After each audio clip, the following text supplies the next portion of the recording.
नमस्कार दोस्तों, tax factor India की नई वीडियो में मैं आपका स्वागत करता हूं। मैं सीए रोहित सेठी आज आपको यह बताऊंगा कि ऐसी कौन सी 4 एसेट्स हैं जो आपको अमीर बना सकती हैं, यानी कि 4 assets that can make you rich. और साथ ही साथ मैं इसका स्वॉट एनालिसिस भी करूंगा। स्वॉट एनालिसिस यानी कि मैं आपको इसकी स्ट्रेंथ बताऊंगा, उसकी वीकनेस बताऊंगा, क्या अपॉर्चुनिटीज है वो बताऊंगा और थ्रेट्स क्या होते हैं ये भी बताऊंगा। लेकिन एक बात मैं आपको पहले कहना चाहूंगा, कोई भी एसेट, किसी भी चीज को एक्वायर करने से पहले जैसे स्ट्रैटेजी और जैसा एनालिसिस आप करते हो वो जरूर करना।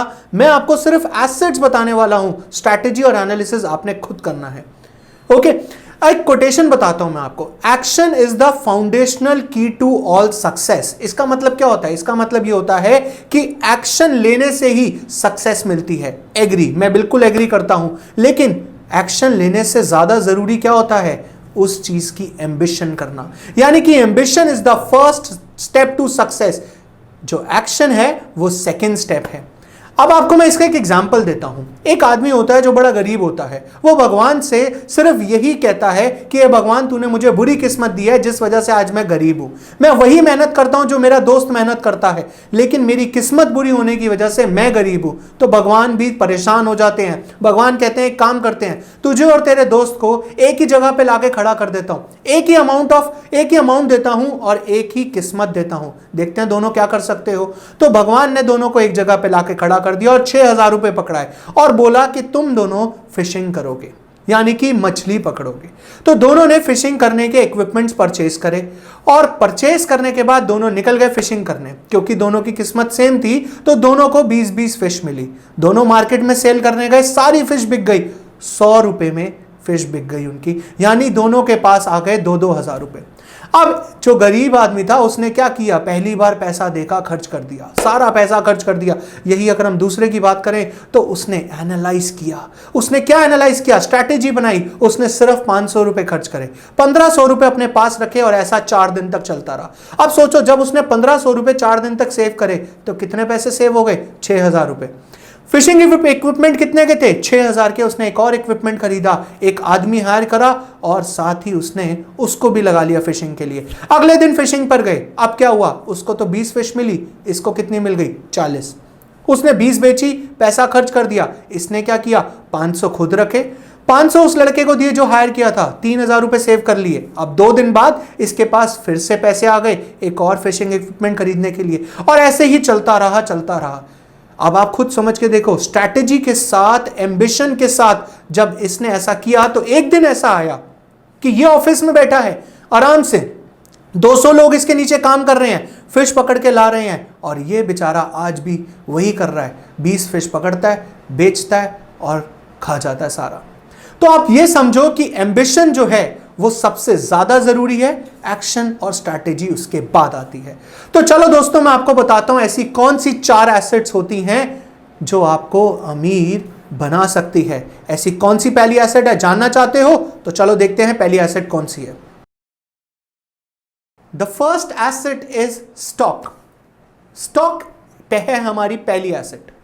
स्टॉक क्या होता है? Stock represents the fractional ownership of a corporation. इसका क्या मतलब हुआ? इसका मतलब यह हुआ कि किसी भी कंपनी के अगर आप शेयर्स परचेज करते हो तो आप बन जाते हो उसके फ्रैक्शनल ओनर। फ्रैक्शनल ओनर का मतलब कि मान लो एक कंपनी के 1 लाख शेयर्स हैं और आपने उस कंपनी के 1000 शेयर्स खरीद लिए। दैट मीन्स आप 1% के मालिक बन गए। अब उस कंपनी में जितना भी प्रॉफिट होगा उसका 1% प्रॉफिट आपका। अब ये सबसे पहले एनालाइज करते हैं कि इसकी स्ट्रेंथ क्या है। स्टॉक की सबसे अच्छी स्ट्रेंथ ये है कि आप जब 9 to 5 जॉब करते हो, आपको सैलरी मिलती है। तो सैलरी आपको क्यों मिल रही है? क्योंकि आप मेहनत कर रहे हो। लेकिन स्टॉक के केस में मेहनत कर रहा है कोई और, लेकिन पैसा मिल रहा है आपको। यानी कि अगर आप रिलायंस इंडस्ट्रीज लिमिटेड के शेयर खरीदते हो तो आपको कुछ नहीं करना, शेयर खरीद के छोड़ दो। मेहनत कौन करेगा? मुकेश अंबानी जी करेंगे और उनके एम्प्लॉयज करेंगे, लेकिन आपको मिलेगा शेयर ऑफ प्रॉफिट। तो ये इसकी दूसरी स्ट्रेंथ हो गई कि इसमें फिक्स्ड रेट नहीं मिलता, इसमें मिलता है शेयर ऑफ प्रॉफिट। अब सोचो, आप अगर शेयर ऑफ प्रॉफिट भी आप री इन्वेस्ट कर दो, मतलब आपको जो डिविडेंड मिला उस डिविडेंड के भी अगर आप शेयर्स ही खरीद लो और पैसा बाहर ना निकालो, तो इसकी पहली अपॉर्चुनिटी ये बनती है कि पावर ऑफ कंपाउंडिंग मिलेगी। देखना चाहते हो पावर ऑफ कंपाउंडिंग? 2003 जुलाई में एक बंदे ने वैगनआर खरीदी 3,50,000 की और सिमिलर अमाउंट के शेयर्स खरीदे उसके फ्रेंड ने, यानी कि 2188 shares of rupees 3,50,000 each of Maruti Suzuki. अब वैगनआर की वैल्यू आज कितनी है ये तो आपको भी पता होगा, 35,000, 40,000, 50,000, लेकिन वो शेयर्स की वैल्यू आज हो चुकी है 1,75,00,000। तो ये पावर ऑफ कंपाउंडिंग की अपॉर्चुनिटी मिलती है। दूसरा, अगर मैं बात करूं वीकनेस की, तो इसकी वीकनेस ये है कि अगर प्रॉफिट का शेयर मिल रहा है तो दोस्तों लॉस भी तो बियर करना पड़ेगा। After all you are the owner of the company, अगर कंपनी में कोई भी लॉस होता है तो वो आपको बियर करना पड़ेगा। और थ्रेट की बात करी जाए तो इसका सिर्फ एक ही थ्रेट है और वो ये है कि अगर कंपनी डूब गई तो आपका पैसा भी डूब जाएगा। लेकिन एक अपॉर्चुनिटी ये है that India is the fastest growing economy, one of the fastest growing economy in the world. इसका मतलब ये हुआ कि इंडियन कंपनीज में अभी बहुत ही कैलिबर है ऊपर जाने का, ग्रो करने का। तो stocks is the first asset. Next कौन सी है जानना है? चलो नेक्स्ट देखते हैं कौन सी है। दोस्तों सेकंड एसेट है real estate. Hard to acquire, I agree, but once acquired it will give you a opportunity कि लाइफ टाइम तक आप इसका इनकम का बेनिफिट उठा सकते हो। इसका मतलब रियल एस्टेट खरीदना थोड़ा सा मुश्किल है, लेकिन एक बार खरीद लिया तो लाइफ टाइम कौन सी इनकम मिलेगी? Rental income. तो ये इसकी पहली स्ट्रेंथ है कि लाइफ टाइम रेंटल इनकम मिल जाती है। और दूसरी स्ट्रेंथ ये है कि ये इन्वेस्टमेंट लो रिस्क की है। लेकिन वीकनेस क्या है कि लिक्विडिटी भी उतनी ही लो है जितनी की रिस्क लो है। रीजन ये है कि भाई अगर आप आज पैसे की जरूरत है और आप बेचने जाओगे तो हो सकता है रियल एस्टेट उसी दिन बिक जाए, हो सकता है आपको बायर 10 दिन ना मिले, 20 दिन ना मिले, महीना ना मिले, हो सकता है सालों साल बायर ना मिले। तो ये सबसे बड़ी प्रॉब्लम है रियल एस्टेट के साथ। और दूसरा, इतनी महंगी होती है कि पार्ट ऑफ डेट तो आ ही जाता है। इसकी वजह से जो रिटर्न्स हमें मिल सकते हैं उसमें से कुछ पार्ट तो इंटरेस्ट में ही घुस जाता है। अगर हम बात करें अपॉर्चुनिटी की तो ये रैपिडली ग्रोइंग इंडस्ट्री है, मतलब रियल एस्टेट की डिमांड कम होना थोड़ा सा मुश्किल ही है। और नए एरियाज में तो वैसे ही बहुत पोटेंशियल है कि वहां पर ग्रेजुअली वैल्यूज बढ़नी है। रही बात इसके थ्रेट की, तो थ्रेट इसमें यह रहता है कि अगर इकोनॉमी में रिसेशन आ गया तो रियल एस्टेट का बायर नहीं मिलेगा आपको, यानी कि आप बेचना भी चाहोगे तो भी नहीं बिकेगी, और या तो आपको उसे कम वैल्यू पे बेचना पड़ेगा या फिर आपको उसे अपने पास रखना पड़ेगा। तो रिसेशन के टाइम पे ये थोड़ा सा प्रॉब्लम क्रिएट कर सकती है। इसके बाद हम तीसरी एसेट में मूव करते हैं जो हमारे को इस जो थ्रेट है उसकी हेजिंग दे देगी, मतलब जहां पर रिसेशन में इसकी वैल्यू गिरेगी थर्ड एसेट में उसी की वैल्यू बढ़ेगी। ऐसी कौन सी एसेट है? चलो देखते हैं।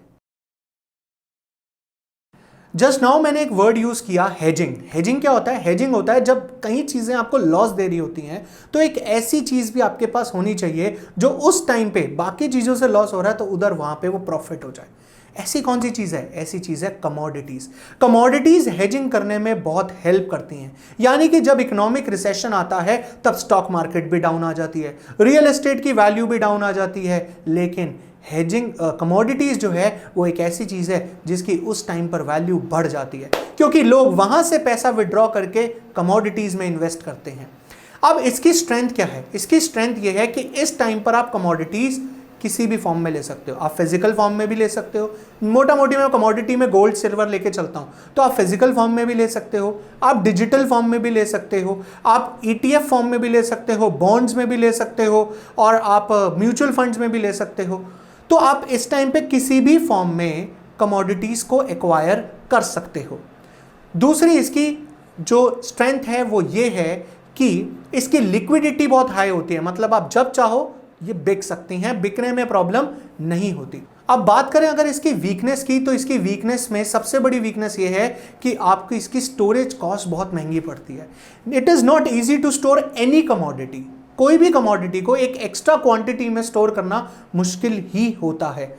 दूसरी इसकी वीकनेस ये है कि ये रेगुलर रिटर्न्स नहीं देती। तो रेगुलर रिटर्न्स अगर कोई चीज़ नहीं दे रही है तो उसको स्टोर करके रखना तब तक जब तक वो रिटर्न नहीं देगी, इट्स अ हार्ड टास्क। अगर मैं अपॉर्चुनिटी की बात करूं तो मैंने पहले ही आती अपॉर्चुनिटी बताई कि ये हेजिंग में काम आती है, मतलब कि जब इकोनॉमिक रिसेशन आएगा या डाउन टाइम आता है, जब सारी एसेट्स गिर रही होती हैं, इसकी वैल्यू बढ़ रही होती है, तो ये इसकी अपॉर्चुनिटी है। और दूसरा, आप फिजिकल डिलीवरी ले सकते हो। जैसे स्टॉक्स में किसी भी चीज़ की फिजिकल डिलीवरी नहीं मिलती, यहाँ पर आपको एटलीस्ट गोल्ड, सिल्वर या जो भी कमोडिटी आप खरीदते हो तो आपको उसकी फिजिकल डिलीवरी मिल जाती है। और रही बात थ्रेट की, तो थ्रेट इसमें सिर्फ एक ही है, वो है चोरी हो जाना। तो आप समझते हो कि अगर गोल्ड को आप फिजिकल फॉर्म में रखोगे तो चोरी होने का डर एक सबसे बड़ा डर होता है। नेक्स्ट एसेट की तरफ मूव करते हैं। आज की सबसे इंपॉर्टेंट एसेट है हमारी नेक्स्ट एसेट। कौन सी है ये देखते हैं। दोस्तों, चौथी एसेट बताने से पहले मैं आपसे एक सवाल पूछना चाहता हूं, बताओगे आंसर कि ये बताओ, इंस्टेंट मनी किसको चाहिए? नहीं पता? इंस्टेंट मनी चाहिए होती है बेगर को। अच्छा ये बताओ, डेली मनी किसको चाहिए? दिहाड़ी मजदूर को। वीकली वेजेस किसको चाहिए? वर्कर को। मंथली किसको चाहिए? एम्प्लॉइज को। अब आप कहोगे ईयरली। ईयरली नहीं पूछ रहा मैं आपसे, ये पूछ रहा हूं कि ऐसा कौन सा बंदा है जिसको सबसे लास्ट में पैसा चाहिए होता है? वो होता है बिजनेसमैन।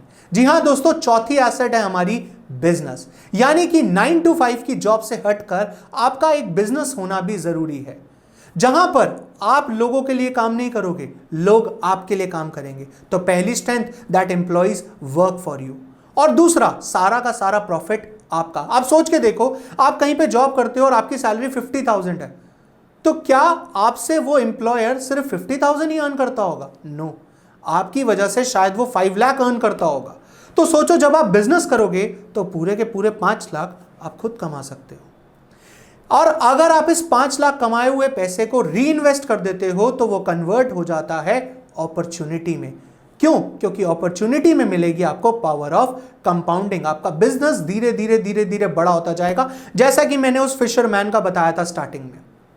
इसकी एक वीकनेस है। वीकनेस ये है कि बिजनेस में एग्जिट बैरियर होता है, मतलब आप बिजनेस से बाहर नहीं निकल सकते एक बार अगर आप घुस गए तो सोच समझ के, एनालाइज करके ही बिजनेस स्टार्ट करना चाहिए। और अगर आप ये जानना चाहते हो कि इसके थ्रेट्स क्या हैं, तो थ्रेट सिंपल सा है कि अगर बिजनेस टाइम डिवोट नहीं किया, अगर बिजनेस आपने ठीक चूज नहीं किया, तो जितनी कैपिटल आपने लगाई है वो डूब जाएगी। अब दोस्तों मूव करते हैं आज की वीडियो के कंक्लूजन पे। दोस्तों अगर कंक्लूजन की बात करूं तो सबसे पहले मैं ये बताना चाहता हूं कि मेरा मोटिव आप लोगों को सिर्फ एक एम्बिशन जगाना है कि जब मौका मिले स्ट्रैटेजी बनाओ और इन 4 एसेट को एक्वायर करने की कोशिश करते रहो। ऐसी कौन सी 4 एसेट्स थी? पहली एसेट थी हमारी स्टॉक। स्टॉक किसी भी फॉर्म में खरीद सकते हो आप, मतलब आप डायरेक्ट इक्विटी में खरीदो, आप म्यूचुअल फंड्स खरीदो, ये आप एनालाइज करो और खुद स्ट्रैटेजी बनाकर देखो। दूसरा है आपका रियल एस्टेट। रियल एस्टेट कहाँ खरीदना है, किस रेट पे खरीदना है, डेट लेके खरीदना है, कैसे करना है, आपको खुद स्ट्रैटेजी बनानी है। तीसरा है कमोडिटीज। कमोडिटीज यानी कि गोल्ड, सिल्वर और भी कमोडिटीज होती हैं। और चौथा है बिजनेस।